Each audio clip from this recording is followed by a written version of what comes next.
Welcome to the film cast review of Joker Folie à Deux. I'm going to read the plot summary of this movie from the internet. Struggling with his dual identity, failed comedian Arthur Fleck meets the love of his life, Harley Quinn, while incarcerated at Arkham State Hospital. End quote. So, guys, this movie, Joker Folie à Deux, fascinating release for this movie because obviously it is a sequel to a wildly successful first film, Joker 1, which came out 5 years ago and grossed almost $1 billion. I will also say inexplicably successful. Like, yeah. Her? Also, 5 years ago? Really? My God. Yeah. How did that happen? But this one is not doing as well. It had a pretty catastrophic opening at the box office. It made less than half of what the original made. It has a D cinema score, which is worse than Madam Web or Morbius, which are other superhero films that are widely reviled. So yeah, I think it's going to be a fascinating conversation, which brings me to you, Jeff Kanata. What did you think of Joker Folie à Deux? Well, Dave, I guess you could say what I thought of Joker Folie à Deux is best summed up in the form of a limerick. Let's hear it. Well, boys, Megalopolis is here. The most pretentious film of the year. What could be greater? Well, just 1 week later, Todd Philips says, please hold my beer.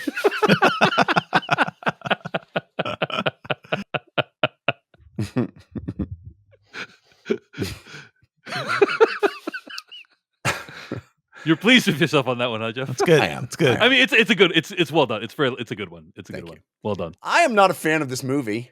This is a movie about a pack of cigarettes that are smoked in every scene. Yeah. That's exactly what we should do to your high-level criminals. Give them easy access to cigarettes at all times. Is that your review? Yeah. Is that the totality of your review? That's the totality of my review. I think Lady Gaga is incredible and talented and deserves better than this. I loved her in A Star is Born. I think she should have more acting work and not necessarily just in movies that make her sing. Although obviously she's got pipes and is incredible. There's a moment in this movie, where she's Harley Quinn. And then there's a moment in this movie where she's Lady Gaga. And it's like, we're just not even going to pretend she's not Lady Gaga now. Like, she's at a piano. She's just Lady Gaga. She's just like full Lady Gaga. And I was like, okay, well, at least I get to see that. At least, for 3 minutes, I get some Lady Gaga action. But there is very little, you talk about this movie not being the box office bonanza that the first Joker was. I think that's by design. This movie seems to want to mock you for even appreciating the first movie, which, to be frank, I did not. I hated the first Joker. Somehow this one is even worse. The way I would describe Joker Folie à Deux is 15 minutes of movie in 2 hours.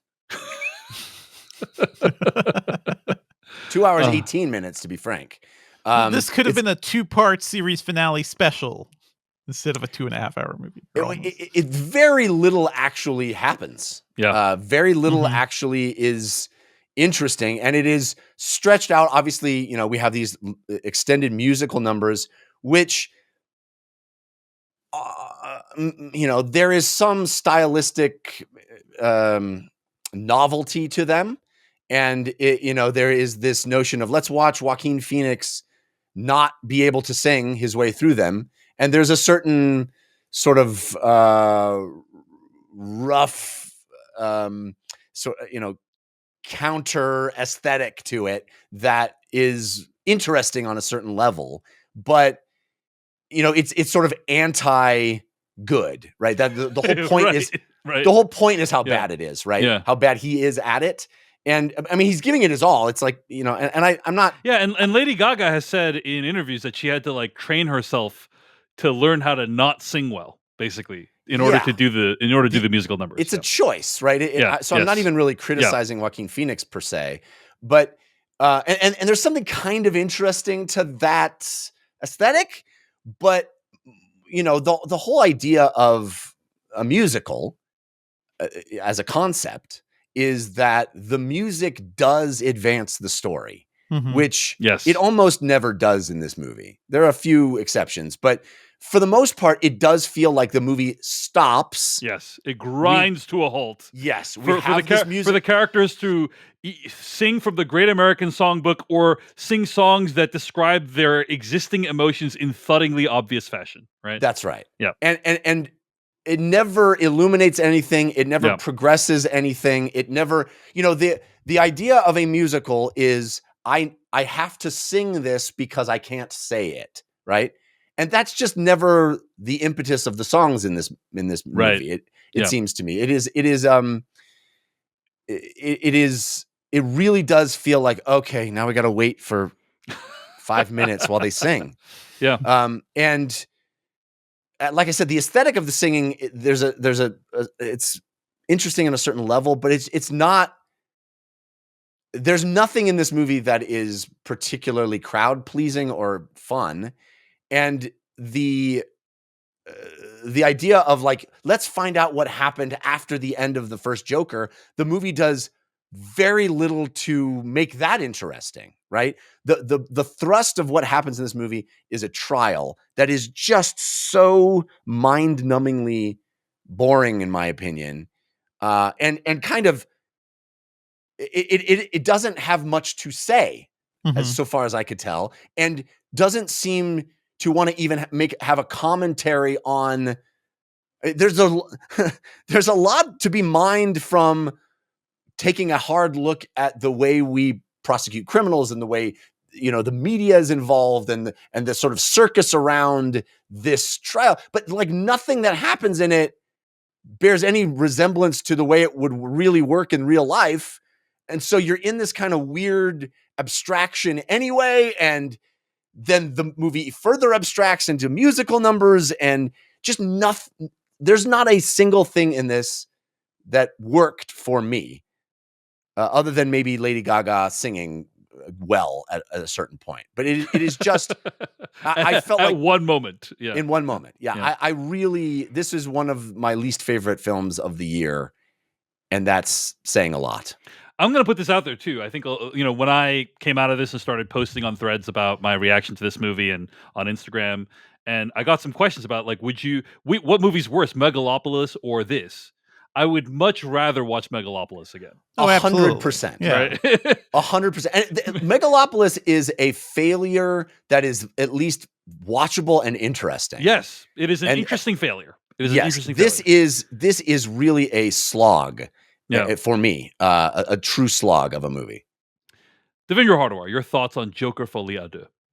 Well, I think looking at the performance of this movie, this is why studios hide musicals. Right? I think when somebody gets a whiff of a musical in your trailer or whatever, a lot of interest just goes away entirely. I don't like this movie. I don't think it's a very good movie. What is interesting, though, is I think there is more going on in this movie than there was in the first Joker. The idea of giving us the sort of aftermath of the first film, him really confronting the consequences of his actions, seeing how his delusion directly affects real people, like bringing people back from the first movie.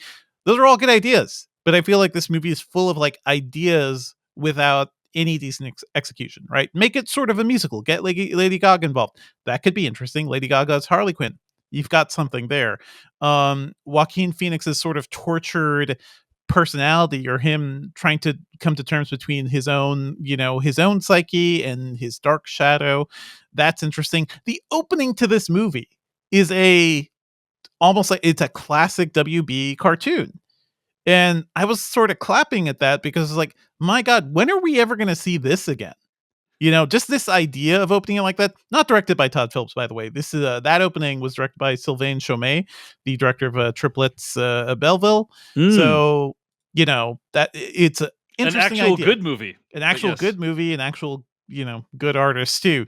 But just like the sort of like what was going on, that was like, it did make me really sad about how, first of all, we will probably never see animation like that on a big screen ever again, just given the rate of the way animation is treated in theaters or in cinema. And also like, yeah, just so many interesting ideas. I think the trial itself was absolutely boring and outright confounding at times. Not a huge spoiler because this is in the trailer, but also Judge is like, yeah, Joker, you wanna wear your makeup? Sure, sure. I don't see any problem. I don't see how that could harm There's the nothing proceedings. in the rules that say a dog can't play basketball. My wife and I have a thing where whenever we're watching a legal drama, there's always a moment where the judge says something along the lines of, "Well, this is highly unusual, but I'll allow it." I'll allow it. Yeah. Whenever that happens, the movie has jumped the shark at that Absolutely. point, right? Yes. I do want to But point yeah. out one thing I really enjoyed is that this movie ends up becoming a weird little industry reunion because what's his name? Harry Laudy, who's Yeah. in Industry, plays Harvey Dent, and also Ken Young, who's his Yes. boss in Yeah. Industry, is one of the witnesses. Yeah, one of That's the how witnesses. you know. That's how Yeah. you know who the casting director is. Yeah, exactly. Like, oh, I like these guys. And they're local. Yeah. They can just like Yeah. come in I for a couple got my days. go-to guys. Yeah. Great. When Ken Young appears in something, it Yeah. should be good, or at least he's the highlight of it. He's So, great. He's great in the Watch movie, yeah. Industry. Don't watch this movie. Yeah. Folks. Okay, I have a lot of things to say about this movie. I will start by saying that when I came out of the theater, I had deep hatred in my heart for this film. Right? Like when I first emerged, I was like, I am angry that my time has been wasted. I feel like the movie, but here's the thing: the movie is intentionally a provocation. I think, Mhm. right? Yes. Mhm. The thing that most came to mind was Alan Moore's depiction of Rorschach in the Watchmen comics. Mm. Right? Mm. So that's very similar to what Joker is in the first film. Basically, the idea behind Rorschach, I think, and you guys, keep me honest here, but my sense is that's what Batman would really be like in real life. Mhm. Right? Like if there was a dude Deeply that was like, troubled. he would be like this deeply troubled individual. Yeah. He like puts on this mask. He's all effed up. Yeah. He's not someone you want to hang out with. No. Um, Journals a lot. He journals a lot. He's like he thinks about dark thoughts all the time. And basically what Alan Moore in Watchmen is saying, like, hey, like this fantasy you have, like this is what it would be in real life. That's what Joker 1 does. It's like this fantasy you have of like this guy like Joker. Well, what would that be like in real life? And kind of this movie continues that thought. Is like, well, yeah, he'd probably go on TV and kill someone, and then there would be this big trial, and all this stuff would happen. And I don't know if I agree with that, but you can continue. I'd like to circle back to that later because I don't think I agree with that. But go ahead. Okay. Well, I think what I'm commenting on, Jeff, is like the theoretically the first movie is like a very grounded version of the Joker. That's what I'm trying to say. I agree with the assessment of the first movie. I'm just saying I don't think this movie picks up the torch. That's fair. Yeah. So fair enough. I was right for the first half at least. Yes. Yeah. I agree. And I think one of the things about that I've seen people say about the second film, Joker Folie, Deux, is like Todd Phillips didn't like the people who liked the first movie. Like I think the first movie is perceived as kind of this incel rallying cry, right? Yes. That it's like, oh, there's a lot of people who see themselves in Joker, and they're like, oh, he's the guy who's like, people don't treat me well, society isn't nice to me, and here's a guy who went and actually did something about it, and that's why he's a hero, right? Right. That's why he's a hero. Yeah. Todd Phillips is saying to those people, you suck. Like if you thought that guy was cool in the first film, you actually suck. And this movie is going to take your hero and completely destroy him. That's kind of what this movie does. And I can get behind that message, but I wish it was more entertaining. There's that, but also I don't think Todd Phillips. I think that's part of like what he could not escape from in that first movie too. Is that I think we spend a lot of time just watching Joker dance around in a bathroom. Like, it's like that movie is so obsessed with the iconography and imagery of Joker. And Todd Phillips as a director, you're saying he made decisions that led to that happening. Right, Yes, yeah, you yeah. literally made the thing. We've seen what happens to like incel culture rallying behind Heath Ledger's Joker, for a while. Like, and then you make a movie just about that one dude from the guy who brought us, the Hangover movies. Todd Phillips, by the way, like is an interesting artist when it comes to exploring the idea of fragile men and fragile masculinity. That's something Mhm. he's kind of worked with in all of his stuff. So actually, he is a really interesting person to tackle a story like Joker. But I Yeah. think he did not understand what he was really doing in the first one. Now he's like course correcting, and he Right, right, doesn't right. quite understand that either. Yeah. He's course correcting, and this is something we've seen a lot of creators do. Like David Chase directing The Sopranos. Like often, creators have a really complicated relationship with the characters they create and how they are perceived. And in the case of David Chase and The Sopranos, like everyone loved Tony Soprano. And what David Chase would do as the seasons went on is he would make Tony Soprano do increasingly more and more unforgivable things. To be like, hey, FY, like this is the bad guy. Yeah. This is the bad guy, guys. Like, and that's kind of this movie, Joker Folie, is like Todd Mhm. Phillips saying, "This is the bad guy." FY, like in case you didn't clock it from the first movie, this is the bad guy. Now I'm going to Also, say this guy's weak, and this guy is disturbed, and this guy, there's nothing admirable about him. And in fact, if you admire him, like, isn't it that kind of pathetic of you? I Right, think that's the right. position. Exactly, which is like definitely a provocation. Yeah. I'm going to say this, and then we can move on to spoilers. Which is a few weeks ago on the podcast, I talked about the new Speak No Evil, and I talked about how the original Speak No Evil film from 2022 was like a movie that uh, I was very angered by, but then as time went on, I thought of it as like, hey, imagine if you're walking down the street and some guy comes up to you and spits in your mouth and tells you to F yourself and, like messes up your day. Like that would still, as that would, as that it movie regularly would, that would still occurs. stay, Yeah. that would still stay in your mind. Cause it's like, at least that's a thing that happened. Joker Folie à Deux is like a guy that comes up to you on the street, spits in your mouth, kicks you in the balls, punches you in the face, and then tells you to go F yourself, elbows you in the ribs, like basically like delivers a Mhm. haymaker to you. Uh,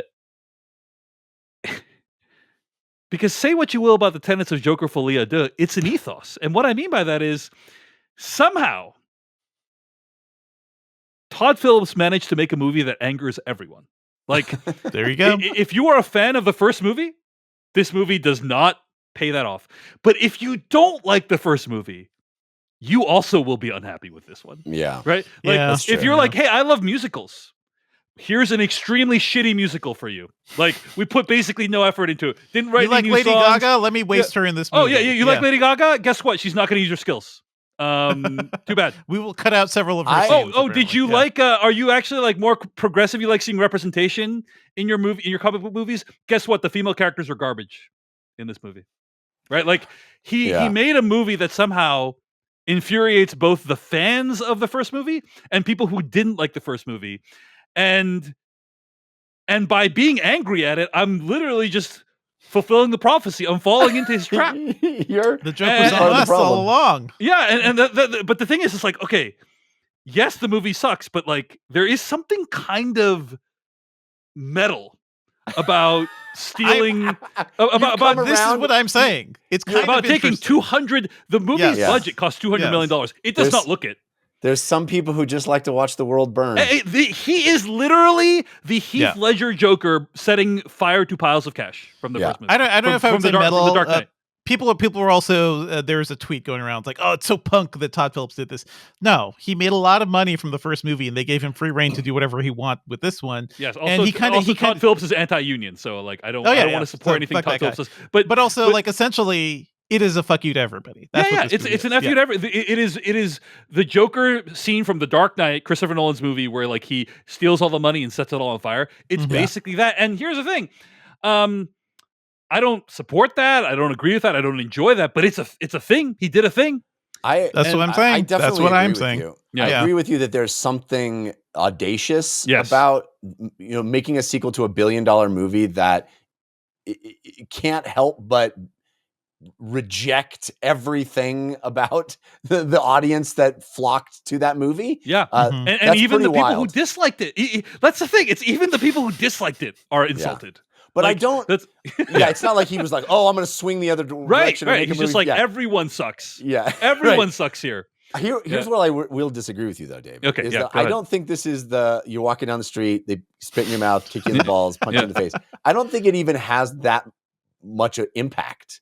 I think this is you're walking down the street and a guy somehow talks you into watching a mime show for 2 For hours 2 and hours, 18 yeah. minutes. Yeah. And you're just, why am I here? Like, I wish they would punch me in the face. Just punch me in the face at this point. I don't know. I don't agree. I think we'll talk about it in spoilers, but I think the way this movie wraps up, I think, is a real fu.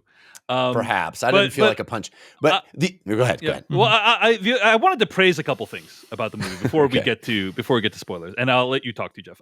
Yeah. But I actually really like the look of the movie. Yeah. I think it's like a beautiful film. I think he has the same cinematographer, right, for both the movies. Yeah. And Lawrence Sher is the cinematographer, and it's a gorgeous film. He's aping a lot of shots from international films, like artistic films, to like Mhm. other musicals. So he is pulling in references here that that people And you are know not what's doing. always pretty when you shoot it? Smoke. Smoke. Yeah, Yes. absolutely. Always pretty. Always I pretty. think the cast is obviously very good. I think Lady Gaga, for if you don't know, made an entire concept album called Harley Quinn, which is basically her performing the songs from the movie It's not bad. in the voice of Harley Quinn, and Yeah. it's Lady Gaga at her full powers. So Yeah. it's like, and so She's basically, hey, At least if you we wanna got that. At least we got that. That's what I'm saying. It's like Yeah, at least we yeah. got something. All She the theater deserves so kid much friends. better than this. Yeah, She absolutely. does. She does. Absolutely. I mean, she got paid, I think, $12 million for this movie. So it's like, okay, Yeah, well, but she's fine with money. Like, she's I fine don't. with money, but I agree. Like, especially after we just saw Joaquin Phoenix walk away from the latest Todd Haynes movie. I mean, Todd Haynes is 63 years old. Like, he doesn't Mhm. have that many more movies left in him, and for Joaquin Phoenix to basically single-handedly torpedo one of them is pretty awful. And then to see how he's in this movie that wastes the talents of Lady Gaga is And doubly honestly, wastes galling his for me. talents too. Like, I think he is doing great work here at times, but I'm like, in service of what? What Mhm. is this really getting us? Like Joaquin Phoenix Yeah. doing a really, really interesting take of a guy who is sort of like disconnected from reality. It is a fascinating performance. Jeff, I'll give you the last word before we get to spoilers. Well, I just wanted to say the other thing that I think is fascinating about this movie is that there has never been a superhero movie that is farther from being a superhero movie Mm-hmm. than this, right? Yeah. There's Yeah. tenuous at best connection to anything remotely comic book Yeah. about this. In fact, and we can dig into this more specifically in spoilers, but I kept waiting for the big reveal to be that he's not even the Joker. Mhm. Like, I kept waiting for it to be like, ha ha ha, guess what? This was all Mhm. in this world, there's comic books, and he was just aping a comic book that exists, and he's not Mhm. the Joker. He's Mhm. just a guy who thought that was cool. We will and so definitely he was talk gonna about this in spoilers. Yeah. Yeah, we'll talk about it in spoilers. But I just feel like this movie is so, like, that's where when you said, it kind of continues where the last movie left off. I don't think it picks up the torch. I think it eschews any kind of relationship to the universe that was created in the first movie. It just becomes, it's like it's in a different parallel universe all of a sudden. Mm. Anyway. All right. Let's get to spoilers for Joker Folie Deux starting right now. So many things to talk about, at least a few of which we'll focus on during this conversation. I mean, one of them is, I guess we should just pick up where Jeff just left off, which is like, there's this whole importance that I personally didn't care at all about like, Mhm. is it really a separate personality within, Arthur Fleck, or is he actually the guy? And like, I understand that legally the defense of insanity rests on like whether he's like a split personality or not. But apparently this is also extremely important for Harley Quinn and also Joker's fans, which, I don't know why everyone cares that much, but anyway, that's kind of the climax of the movie is him being like, there is no other Joker. It was just me the whole time, right? That's kind of how the movie wraps up, which is kind of some version of what you just said, Jeff. Yeah. You know? But also, like, what ultimately ends up happening, I think, like, killing this character off at the very end and then having a deranged criminal start carving his face up. It does set this is not in the Nolan universe or anything, but it sets up how, like, this could be an origin story for a Joker who ends up being a mastermind criminal. An actual Joker who this guy isn't. Yes. Yeah.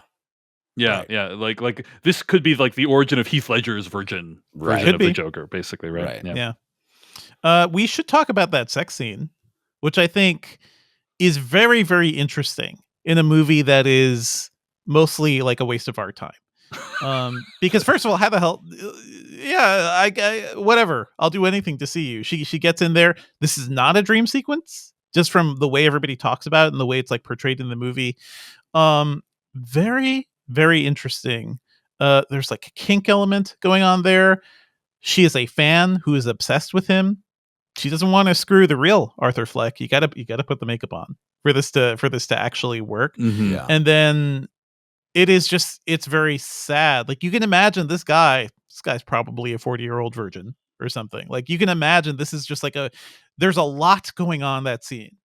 And honestly, like, it is there's nothing erotic about it. It's just like really sad and disturbing. But I'm kind of amazed they even put that in this movie. It's one of those things where it's like Todd Phillips was just like, yeah, I don't care. I don't care what the studio thinks. I don't know. Yeah, the one interesting take for me of this movie is flipping the script on Harley Quinn and Joker, right? Yeah. Because the entire notion of Harley Quinn is she's just so devoted to him, and he's always commanding her around, and he's the villain and she's the sidekick, right? Yeah. And the one interesting thing this movie does is give her all the power, and he is this mealy-mouthed. He's the sidekick. He's and when she realizes that he is just that and not anything grander, she's out. Yeah, she abandons him. Yeah, and I think that's really the only interesting thing that the movie does is like put her in the kind of in the driver's seat and make her decisions be the only, like, he's not making any decisions. He even his like, there was no Joker, it was me the whole time moment just comes out of nowhere. There's no okay, that's not entirely true. So there is this very protracted scene where the guards kind of drag him down because he's kind of ridiculed them on the stand and humiliated them in some ways. And I've seen a lot of chatter about this online, but what everyone is saying online is that the guards sexually assaulted him, basically, in that scene. And we didn't see it. We see them like tear his clothes off and throw him down, and then it cuts away. But a lot of people are speculating that means he was sexually assaulted by the guards. And we see after that, he like basically loses his will to continue. His acolyte, like the person who was like really a fan of his, is strangled to death by the guards, right? We hear him strangled to death. And the idea is like the combination of these events basically mean like, hey, this whole charade is no longer worth continuing. Like it destroys his spirit and he no longer is able to continue. So there is some kind of, it doesn't come out completely out of nowhere. I'm not saying it's like a satisfying arc or anything. I'm just saying I think the movie does a little bit to make some cause and effect there, is all I'm saying. But yeah, I will say, like, I didn't necessarily conclude that the first time I watched the movie. Like, I was like, oh, it's weird. It's a very weird cut that happens like right after he's thrown. It's just like it's just like 5 minutes of them dragging him down the hallway. They throw him down and then like cut away. And then like you don't hear any sounds. You don't hear anything. It's just like, so you have to draw your own conclusions. But I can see that. We do want to say Arkham Asylum, probably not the tightest ship over there, huh? Well, that's always been the case. I know, but it's like especially hilarious here. It's like, yeah, this guy killed like 5 people on national television, right? Or at least a lot of people. He can have cigarettes. He can hang out. Let's bring him to the singing class. Let him have a side chat with this girl who's clearly like insane for him. Like all this stuff is just kind of hilarious. I did think it was kind of Yeah. I like the reveal that she was not even in the asylum. It's like she just Yeah. She like, checked herself. She's a talked her way tourist. in. She's a Yeah. tourist, right? And That's and kind of she, fun. and that's my understanding. Like my guess is also that's how she probably got into his cell. Is like she Mhm. has like a lot of resources, right? So Well, I she, think that the implication was that she did something Yeah, with the guards. that's kind of how I read it. It's like yeah. she says like, I will do anything to see Yeah. you. So Interesting. you know, Interesting. We never really find like my interpretation was like, oh, she has so much money, like maybe her dad owns this place or something, you know, like. Mm. But who knows? Again, none of it is stated. But yeah, I do think really bold move to kill the guy at the end of the movie. I have to say, like, it's just like, oh, you were rooting for Yeah. this guy, like he's dying in a Yeah. rather ignominious fashion here. There's no glory to be found in this death, right? Well, I mean, And I would love for us to step through the entire last, I don't Mhm. know, 15 minutes of the movie, that everything from the explosion, Yeah. because that, And who like set that, the explosion? Like, do we know? we that? don't know. Just I think happened, the yeah. implication is that it's just a bunch of fans of his yeah, that did a it. bunch of fans of his, I think. Is Yeah, because I think you think, Yeah. oh, did Lady Gaga do that? right. But I think clearly no, she didn't.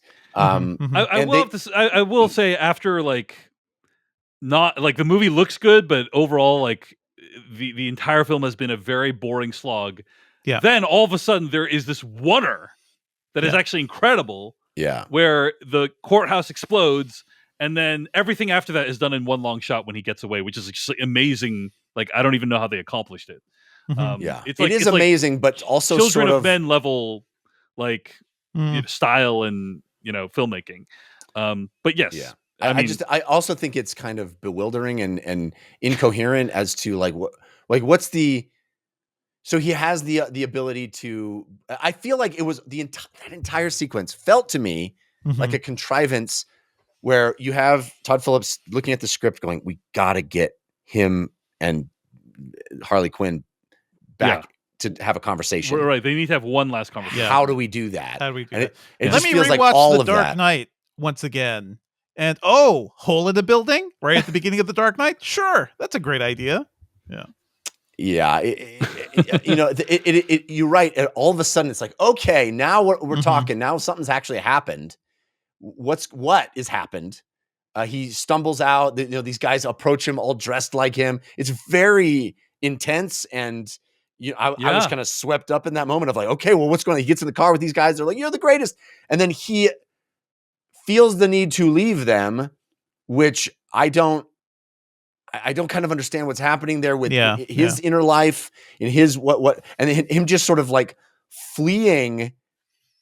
I kept waiting for that to be the moment where he like ascends into Jokerdom, but it's the opposite, right? He's Mhm. fleeing Jokerdom even further. Yeah. And then it's all just to get the two of them together to have her crush him.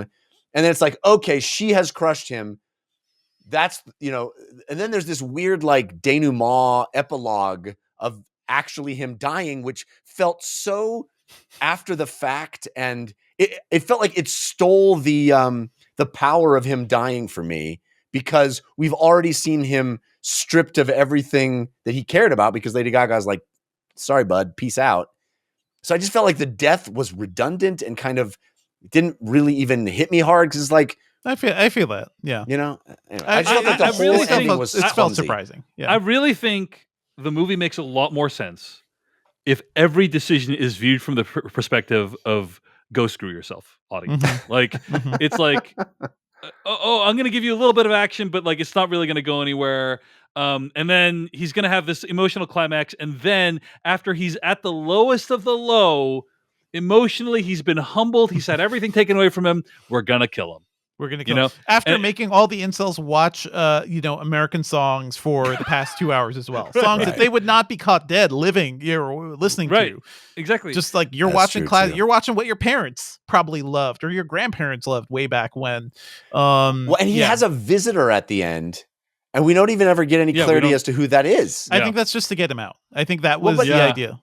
Well, but I think- I don't know. I felt to me like the guy who kills him is just seizing an opportunity It could that be. none it could of be, the or it could be like the guards like set him up. That was my Yeah. interpretation, was because he's kind of like alone in that hallway for a really long time. The guards would love So- to have him dead, so that is much easier for them. But also, can imagine it could be Catherine Keener's character who is really on his side, really good lawyer, Yeah. really good public Yeah. defender, really putting a lot of faith into him, like at least having some sort of ability to or like not ability to control himself. So I really liked her character. The movie didn't really do much with her. Do want to say Todd Phillips doing the movie like this, it just feels like I was thinking back to the first Joker. That movie felt like such a weird reflection of what we were living in, which was Donald Trump's America. Mm. And I think that's something I couldn't quite escape from. And it incel culture, a guy who lives in forever aggrievement, who tried to whips people up and tries to justify the bad things he does because of how the world treats him. And yeah, that's kind of what I was feeling there. I wonder what parallels we can draw from this one. I don't know, but it does feels like we're sick of his shit. So maybe that's the sign for what we'll see in November. Hopefully. Let's hope. We can hope. So. I have seen defenses of this movie and of these movies as like, it's about mental health. It's about the mental health crisis, right? Like, and all these people, and also like, I notice, excuse me, sir, I notice that you're watching this movie. All you care about is that you're not entertained. You don't really care about Arthur Fleck's mental health, which is the statement the movie's trying to make. And really, who's thinking about men in our society? Yeah, these days? Who will think about the men? I find all those defenses unconvincing. I'm just gonna put that out there. I think the first Joker movie is not really about enough to be worth taking seriously. Agreed. And this one's about less. And this one's about less. Yeah. Yeah. This one's about less. And so people who are like, don't you see, like, you are reacting exactly like how Todd Phillips is. That's the behavior Todd Phillips is indicting you for. And on some level, I think any reaction to this movie is falling into that trap because the movie is intended to be a provocation. Yeah. On the other hand, I don't ascribe any kind of intentionality or purpose to this movie beyond that it's like not a very well-made or entertaining film. I think he purposely did want to say screw off. Like I think that is a intentional choice by him on many, many levels. And if it's good or not, he got what he wanted. He got what he wanted, which is like everyone hates the movie. Audiences hate the movie, critics hate the movie. This is one of the few times when the audience score and the critic score are like virtually exactly the same on Rotten Tomatoes. Yeah. And I think because everyone hates the movie. He made a movie that angered everyone, and he intended to do so. And it's like, at the end of the day, Todd Phillips, good job. I feel like this movie is even less about mental health than the first one was. Oh, yeah. And even though this one takes place in a large extent in a mental institution, it is it doesn't care much about that topic, in my opinion. It's also very pleased with itself, this movie, because it spends most of the movie being like, remember what happened in the first movie? Like 80% of this movie is, remember what happened in the first movie? Man, that was a good movie, right, guys? Yeah, I thought that cartoon that Devindra quite rightly praised at the beginning. I thought when we started the movie, I was like, oh, this is great. This is cool. Yeah. I thought that was one of the neatest, most clever ways to do a previously on that I've seen. But don't worry, Jeff, because the movie would then proceed to recap the events of the first movie multiple times for you. That's right. That is exactly right. Anyway, it's like, oh, this entire movie is a previously on. All right. Well, anyway, good job, Todd Phillips. You made everyone angry. You just got like what the you Seinfeld finale. You got what you wanted. You got what you wanted. Everyone hates it. Good job. Mission accomplished. Or the Sopranos finale, for that matter. That's true. That's true too. Disagree. I actually think that finale was good. But that's a whole other camp. But I'm saying the it idea, angered everybody. I'm not really joking about the Seinfeld finale thing too, because what a way to like look at the actions of these buffoons that you followed for years. How dare you have rooted for this guy? Yes. How dare you have rooted for this guy? Anyway. I personally have no responsibility in you rooting for the guy, by the way. Wasn't me. It wasn't me. I didn't do it. Anyway, at the end of the day, it is impressive that Todd Phillips made this movie. Thank you so much for watching this video of the Filmcast. Check out these other videos that we have available, and be sure to hit like, subscribe, and hit that bell icon to get other videos from us in the future. You can also go to thefilmcast.com to catch all of our audio podcast versions of all of our episodes. And support this podcast at patreon.com/ patreon.com/film podcast, where you can sign up for ad-free episodes and exclusive After Darks. Thanks so much to everyone who makes the Filmcast possible.